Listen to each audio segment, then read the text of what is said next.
Hi, everyone. This is Sebastian Traeger, Managing Director of the Reliability Center, and welcome back to another episode of Reliability 4.0. As always, we're on a mission to make the world a more reliable place. And today I'm thankful to be joined by Alejandro Nuñez. He is with Lazy Boy. He's the Senior Reliability Manager, and we are thrilled to have you on the podcast. Alejandro, welcome. Thank you very much. Thank you for the invitation. Glad to be here. Well, I feel like everybody knows what Lazy Boy is all about. It's a name and a brand that everybody knows. How did you come to work there? Well, I was in Chihuahua over here doing airbags, and all of a sudden, the manager that I had left the company, and we didn't know where. All of a sudden, I get a call and say, "Hey, would you like to do furniture?"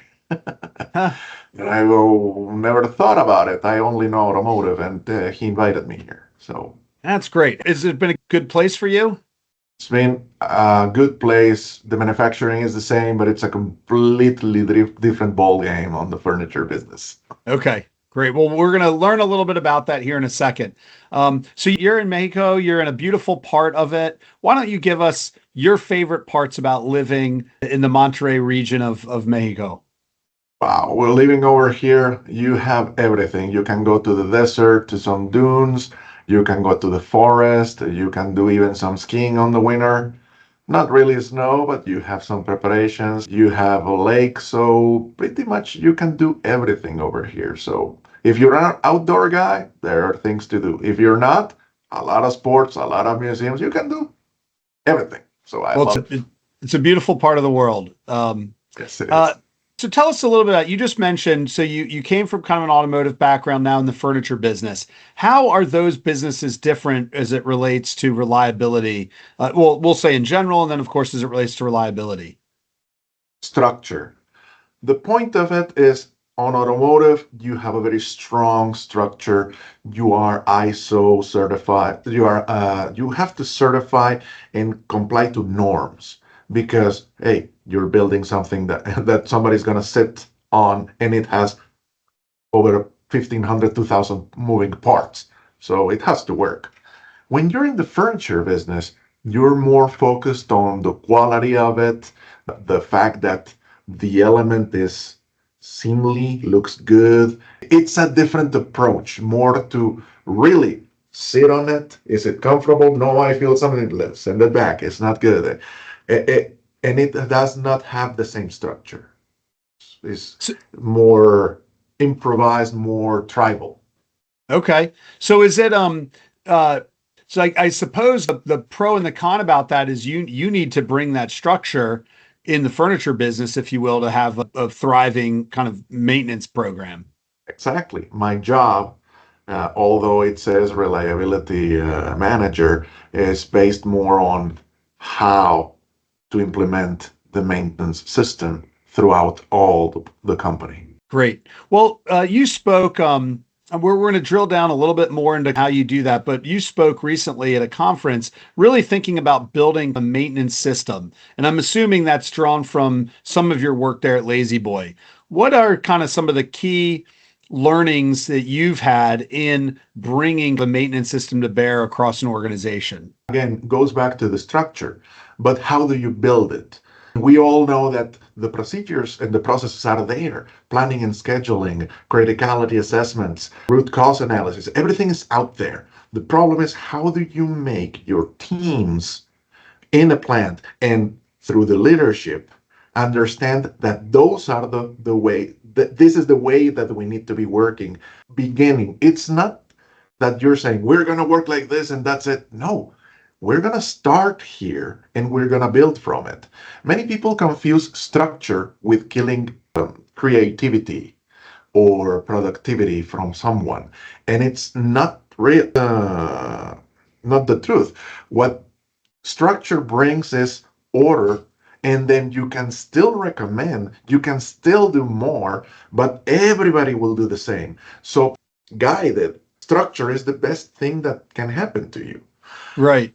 Now, that was the first thing. The second is that maintenance is not a problem to be solved. Maintenance Hmm. is emotional. Maintenance is political. Hmm. Maintenance is people.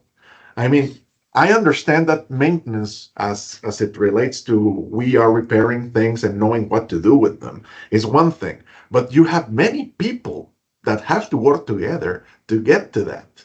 From procuring a part to all the information on the work order for the technician to go in to fix that section. And in between, there's a lot of things going on. That's the structure you need, and that's the emotional and political part of it. I want to click on that a little bit because I would think that maintenance is more of a, hey, here's the process, click the buttons, get the thing you need, get it done, say that you got it done. But you're kind of saying, no, it's kind of emotional, political. What, now, are you saying that in a good way, in a bad way, or just it's reality kind of way? It's a reality kind of way. I was started the same way. I said, we have the data, and then we can work through it to guide our teams. And it's part of it. But it turned out that we have to work with each and every participant.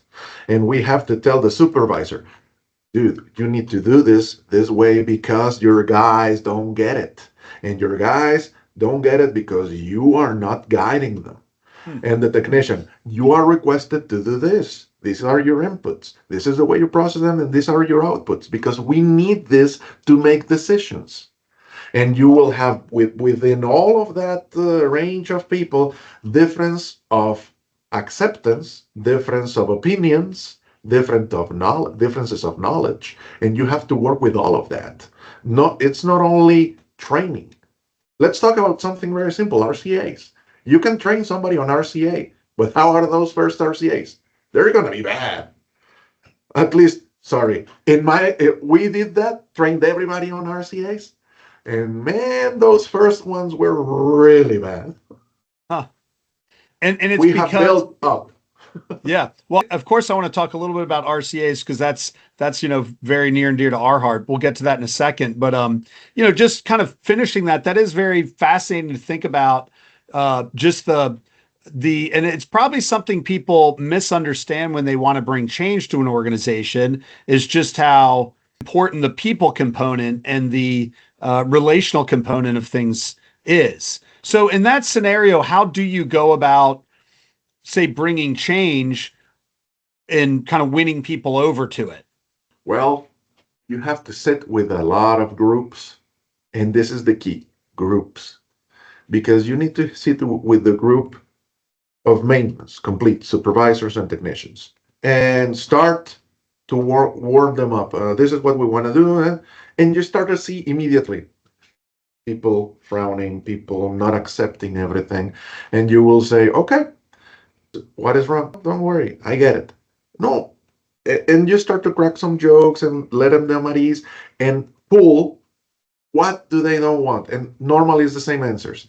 We have tried this before. You remember Ramesh Gulati's first 10, the list of 10 things that are always the excuse or what happens. The same goes here. You need to identify them and work with them through training and showing them. How do you show them? Examples: you make a pilot, you have the early adopter, you identify them as well, have them work, and then bombard or saturate the non-believers into going to that way. Yeah. You go from training to awareness to direction, and if by direction they don't get it, then you have to make a decision. Are they the kind of people we need or not? Because you need to align everything. I'm not saying that it is easy or short. We haven't done that yet. But most of the people right now are getting with the program. And that goes also for people outside of maintenance. How do you think, again, how do you think like the training and say a new technology work together? So if you're trying to introduce a new process or technology of doing something, is it, hey, let's put that out there and then train you? Or do you like, hey, let's train you first, get you thinking, and then bring the technology, or more in tandem? It's an excellent question. For example, if it is something like more definite, like RCA or predict the condition analysis, you do the training first because you have to know what you're doing. When you're talking about the things on the floor with the technicians, behaviors, like work orders, like your process, maintenance process. You go first with them, know and understand how each site is working, and then you say, this is common, so we'll build on this. That becomes your initial procedure, and then you start to get them aligned and build the building blocks. You start to put another point and another point and another point on top of that. That's why you one of the points on my talk, my presentation, were start small. Our Mm. metrics were just four: MTBF, availability, PM compliance, and schedule compliance. Yeah. Just you're saying, hey, keep them simple, expose people to those. As people get used to them, then kind of layer on additional components, make it maybe more complicated. As And you're people, going to have a lot of critics. Oh, you should do this more. Well, we're talking a lot of people, so start small. right? That's good. You talked a couple times about RCA. How important is RCA in your company's process? How is it used, and yeah, how do you do it? Oh, yeah. It's really important. Uh, it's our first biggest seller, if you know what I mean. RCA, it's important to the leadership because they know that we're looking for ways to improve. It's important to us so that we don't make the same, we Mm. don't stumble into the same issue twice. So we created the RCA program. We defined the triggers, nothing complicated. How much downtime did you have? Or how many breakdowns did you have over a week? Then you say, if you have more than this many breakdowns a week, no matter how many, it's a low downtime, you have three breakdowns, you need to do an RCA. You go over this threshold of downtime, you do an RCA. But the problem was how to do an RCA. We have a tool that's easy solve. That's a corporate tool that is very big, cumbersome, and not complicated, but you see it and it's huge. It wasn't going to work for us. We had to come up with a simpler form so that a technician could jot notes in a revised version. Then the supervision could do the actual analysis with the team. The second part was you don't do the thing alone. You have to bring in the guy that from the operation, the supervisor, engineering, and maintenance to go over it. Why? Because we have gaps. As I told you, we're implementing the system. We're not alone. Quality is operations is doing the same. So we have to get them, and this is what we're doing. Are we aligned? Are we missing something? Or are you missing something that we need to make this work? Hmm. So it sounds like it's something that's built into the process right now. It's required, it's expected, and you're regularly kind of doing root cause analysis. We launched the program in, what was it, August of Oh, last year. pretty No, new no, then. it's Great. it's pretty new. Everything that I'm telling you, we started our journey December of 24. So Okay. all of 25, we started with the first phase of training the planners, training everybody on RCA, getting our bearings on the metrics. Those metrics that I told you Hmm. were because we pushed them. We said this four, let's do them for all plants at a plant level and then down. Go. Hey, the data is bad. Who cares? Get me some data that we can show them. We tell them it's bad and we align them to that. We measured through those metrics and improved towards them. If you wait for everything to be perfect, you're going to be waiting forever. Which goes to your question, do you wait to train everybody or not? Well, it depends. For us, we needed to start somewhere. And Right. we started with the metrics and building for the RCA program and training the planners. Those were the three elements: planning and scheduling, RCA, and metrics for Yeah, general get that in direction. place and then go from there. I like that. That seems really effective. On your uh uh and so then as you've been doing this, I mean, how much are the results and the actions from those RCAs kind of fueling the whole program back? Have you gotten to the point where you're starting to see, because we did this RCA, we fixed this problem, and that's actually improving some of our performance? Or are you still kind of in that beginning stage of that journey? In the beginning, it was kind of embarrassing. Motor failed. We changed motor. Root cause, there was no motor in the. You go, well, that's not right. But now we have RCAs that go deep and that actually bring out such good results that we need to pull them across the rest of the plants. And they have brought really good findings that while you look for one thing, you pick some others that need to be fixed as well. And then when you get to the root cause, that goes for all the plants. And I would tell you that out of at least 30 RCAs, root causes have been found, have been corrected, and have not had any Great. recurrence. It's fantastic. So we're doing good on that. Yeah. Now it's easy pickings because we have a lot of things to do, but it's showing the people not only structure, but a way to look at the system, a way to look at the assets. It's good. One thing you mentioned is you started this whole program. I think you said December of 24, or was it January of 24? Either way, it December doesn't of matter. 24. Yeah. Either way, I guess what was it that what happened in the organization to get to the point where you said, let's reboot this reliability program? What was the impetus behind that? There were two things, and it go to me being in this position, and the other is organization-wise, like you said. The organization realized because before 2015, this was a company of Lazy Boy by Lazy Boy, family company, people that have worked here all their lives. And it was people like me from another industry came in, but really hit a wall in the sense of we want to change, but don't change, or oh, this is the way that it works because we have done it forever. And it was really hard to break the status quo. By 2023, there have been enough change in leadership, management, and plants that bring people from other industries and other trades to Lazy Boy. So everybody says the same thing. We need to do something. So in 2022, there was an initiative called Transform that started to say, well, Transform is what we're going to do, and we're going to implement a new OS for the company. Okay.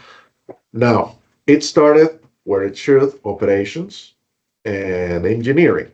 It was going to stay that way, but while I was working with several other parts, because I was originally the regional manager, I started to send processes and this is what we used to do and this is the way we do it. And look, I made a sample of a criticality matrix for this plant, and look, we could do this, and we need a central maintenance area because we have too many plants. Everybody wants to do their own thing. And I started to hit my boss with a lot of issues, systemic things that we could do. Mm-hmm. When Transform was proposed for maintenance, I started to create the whole structure and the maturity level model, send it, and then they liked it and they told me that run with it. It's great. But the company realized it. In our case, was easier because the top leadership realized a change was needed more than ever if we want to stay competitive. It's good. And it's real. I mean, So it sounds like the impetus was our products need to be increasingly reliable in a competitive world. We need to double down on this. And then you then kind of took the reins to kind of make it happen. That's good. And obviously with that kind of, organizational buy-in, then it's easier for you obviously to lead there because everybody knows this is a big focus of the company. This is what we want to do.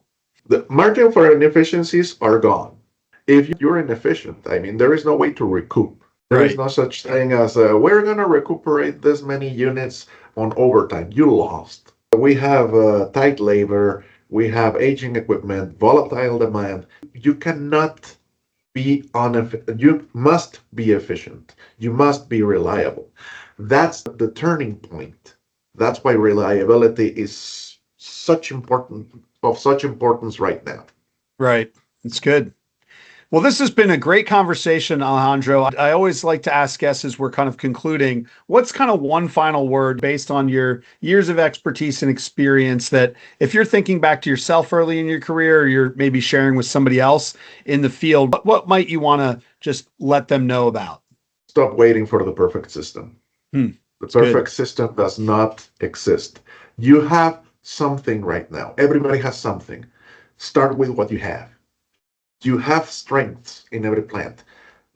Build from them towards reliability. Measure early, be consistent, and understand. Implementation of reliability doesn't fail from complexity, fails from inconsistency. That's good. That's That's it. a great word.